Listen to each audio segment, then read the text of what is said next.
Hi, I'm Wisu. I was walking through the practice rooms the other day and I saw one of my friends, so I stopped by and said, "Hey, how's it going? What are you playing?" And he says, "Oh, I'm playing Animenz's My Dearest." And I reply, "Oh, it's a really popular piece. Not my favorite arrangement of it, but can I hear it?"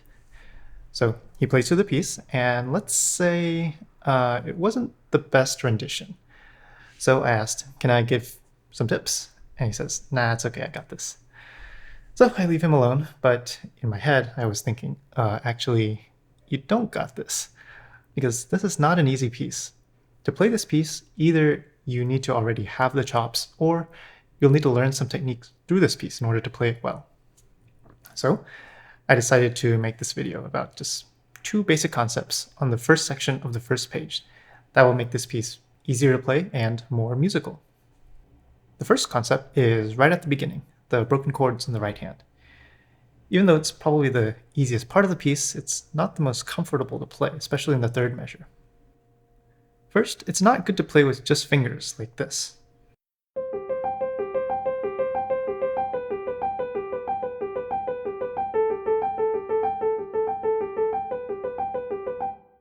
Well, it's inefficient, it's tiring, and if your hand is smaller, stretching it out like this can cause unnecessary tension and maybe even injury.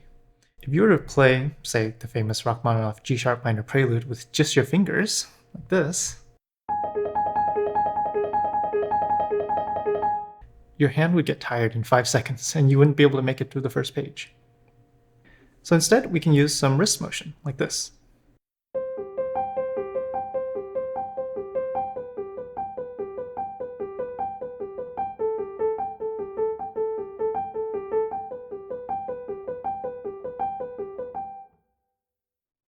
Some people call this wrist circles because your wrist moves in a circular motion. Well, it's more of an oblong ellipse shape. Other people, especially those who are familiar with the Taubman approach, call this alignment. That's where you try to have an unbroken line from your fingertip through your hand and up your forearm. So the position of your hand when playing the thumb versus the pinky is slightly different. These subtle wrist motions actually have a really big impact, especially in the third measure, where if you don't use your wrists, you'll be stretching like this, which is rather uncomfortable. Actually, there's another option, which is to change the fingering to 1, 2, 1, 5. I actually find this more comfortable than 2, 1, 2, 5. But the downside is it changes the pattern, so unless you have really good control, there will be a slight change in the sound. If you can't reach an octave, I might consider using this crossing fingering. Otherwise, I would probably keep the original fingering but use more wrist motion. This way, you don't need to stretch your hand out as much, and it's easier to play and just more comfortable. The second thing I want to talk about is phrasing.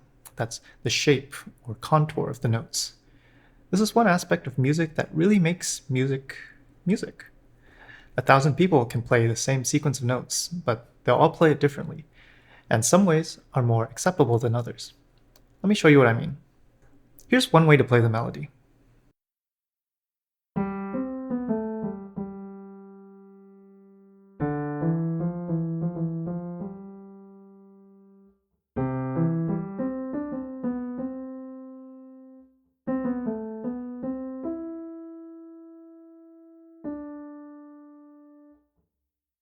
Notice that I'm putting emphasis on the first note of each group, which throws off the beat. It's kind of confusing. Now, here's another version.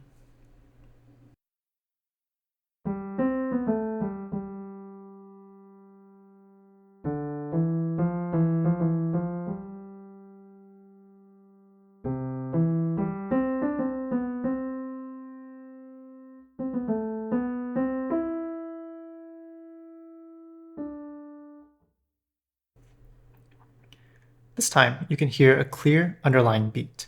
1, 2, 3, 4.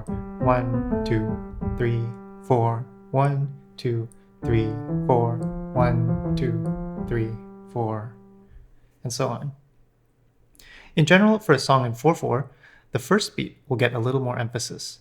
This helps place the melody in the context of the underlying beat, so we know where we are. We know where we are. We know where we are. Do you see how changing the emphasis changes the meaning of the sentence? It's similar in music, so make sure not to emphasize the unimportant words. So these two concepts, playing with your wrist and phrasing, are applicable not just to My Dearest, but pretty much to every piece of music you can think of. So here's some of that prelude from earlier.